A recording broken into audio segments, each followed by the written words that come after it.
I would come on just in the t-shirt, any t-shirt I was wearing, because who's going to watch this? Certainly not anyone important, I thought. Little did I know. I had a couple of whiteboards in the background I put up in case I ever wanted to write something on them or something, because I thought I'm sort of doing this for a school, a educational thing, so I'll put whiteboards up behind me. That makes sense, right? So that was my early background.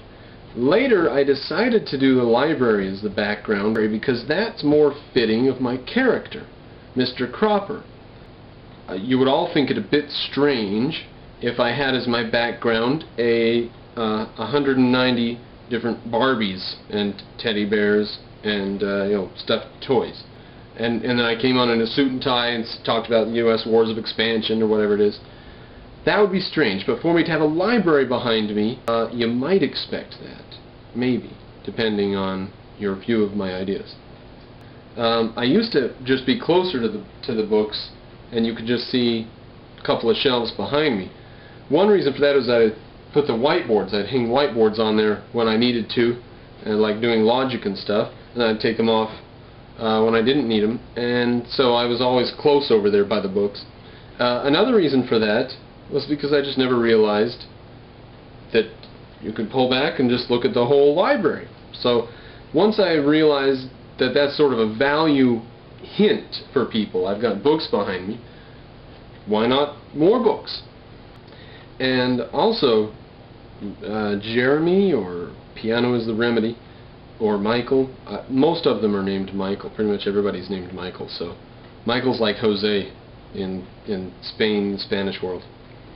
Jeremy or Michael or PianioIsTheRemedy, he put on a sports coat and stood in front of his books. He claimed he had more books. Somewhere in storage, he said. Spike Bravo did a video, did a lot of videos standing in front of his books. And other videos have been done in front of books now. Matthias put on his sports jacket just for this video in front of his books addressing my ethics videos, where he said he took Enoch to be the archetypical intellectual. Now you see why I attack Enoch, because there are people out there with that delusion, and to get through to them, to get a nail through their thick skull, that does not constitute intellectualism. To talk gibberish does not constitute intellectualism. And it's a chance to get a nail through their thick skull. And Matthias put his coat on and sat in front of his books and did a video. And I thought, more books then. Not everybody's got that many books, you know. There's that part, and then there's this part over here. And of course there's this part here.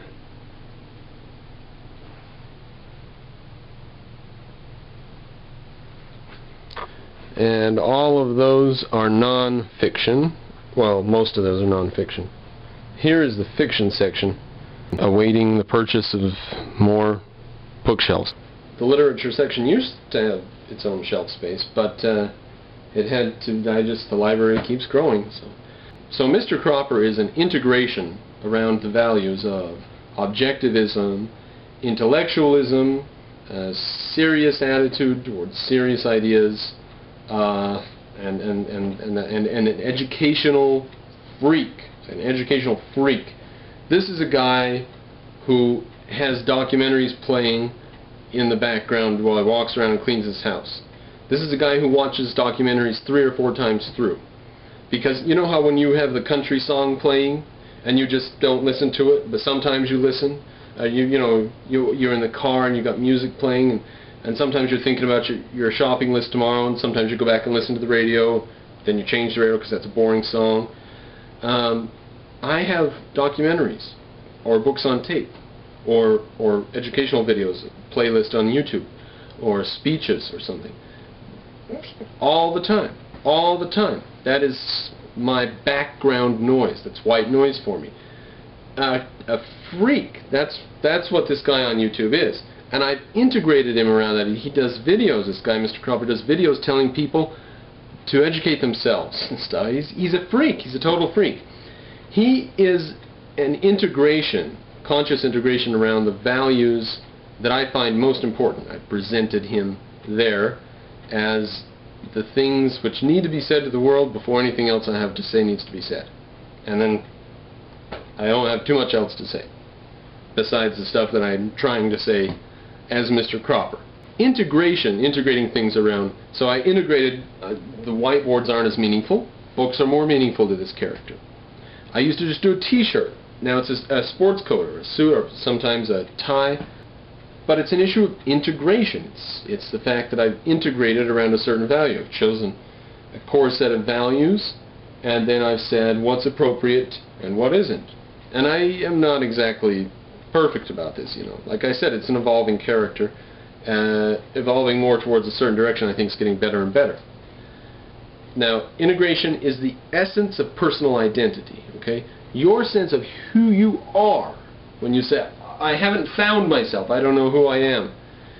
Your sense of who you are comes from your integrated values, how integrated your values are. If you don't have a sense of yourself and next week you feel different than last week, you haven't integrated your values, and you don't know the value of integration, and you probably don't think rationality is important.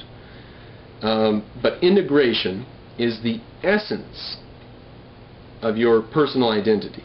Integration of just simple things like the books around here and my sports coat in my videos. Here's why. Here's the point.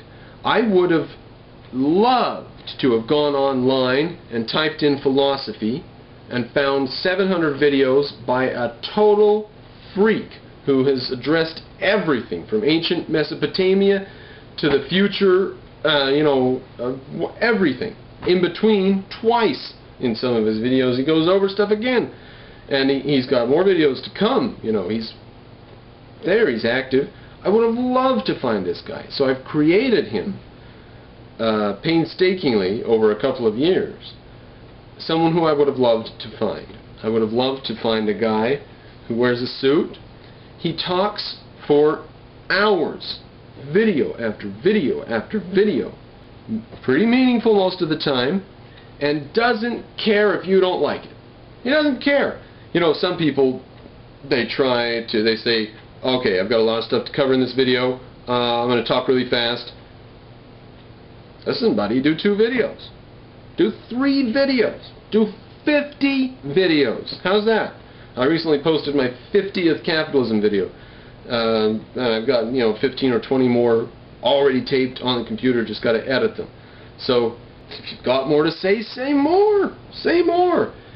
Now, integrating around that same theme, I have decided not to thank my viewers. I always found it as disingenuous. I always found it as not too meaningful to say thank you to someone who's just listened to you intently.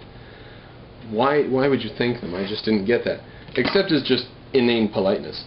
So I thought, well, if it's just inane politeness, I'll just leave it out. You know, if they watch my videos for the content, then when I get done, I have a finishing point and then I'm done. If there's even one person who's like, oh, I'm offended, he didn't say thank you. I don't care if that person doesn't watch anymore. I don't care. So, ladies and gentlemen, thank you for watching. I appreciate that you watch, but it's really meaningless for me to say so, except as just inane manners. So, I leave it off my videos. It's an integration around that. There are a lot of other things you could point out.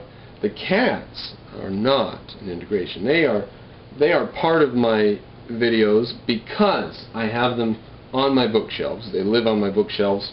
I love having my cats everywhere in the house, so they're part of my videos.